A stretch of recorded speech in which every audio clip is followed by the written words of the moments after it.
Another thing to just kind of set the stage for this, and I just like these slides to talk about. Obviously you can see Sammy Sosa and Mark McGuire on the right side. I graduated high school in 1998, and that was the year that Sammy Sosa and Mark McGuire were the going for the home run race. And basically, the reason why I have this on here is to kind of set the precedent of the time of going, okay, this was big steroid era, right? Things were a lot different. It was a lot more bigger, faster, stronger, right? All this idea of functional training, wasn't really a mainstream thing anyways. It existed, like we've talked about, these things aren't really new. They've been around for 30 years, right? But or more, maybe 50 years, maybe 100 years at this point, right? But a lot of things were happening at the end of the 90s, not only, with Y2K and all of those things. There were a lot of things that were changing, especially in the sports world. There were a lot of big events that happened, right? The Tyson Holyfield thing happened in 1997. And so again, 97, 98 was my senior year.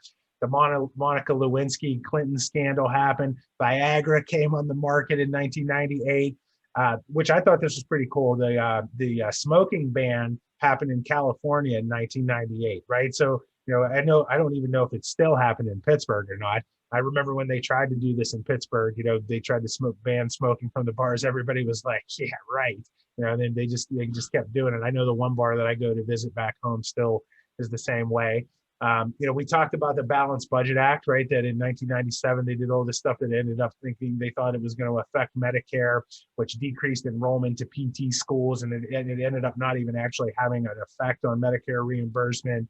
And then in 1998, the first DPT program was started in Creighton University in Omaha, Nebraska.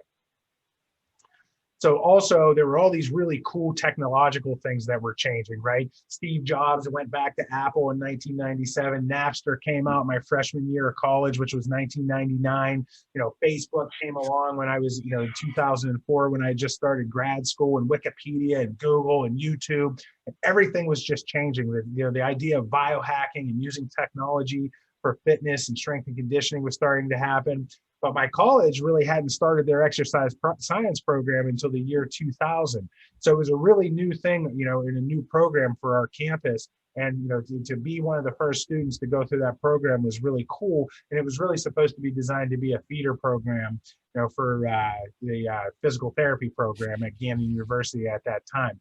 And right at this time as well was when they created the Vision 2020 statement that we had talked about, where they were looking at physical therapists becoming autonomous practitioners that, had all the, rights and, the independence of the same with an MD or a chiropractor to have those autonomous practicing privileges there.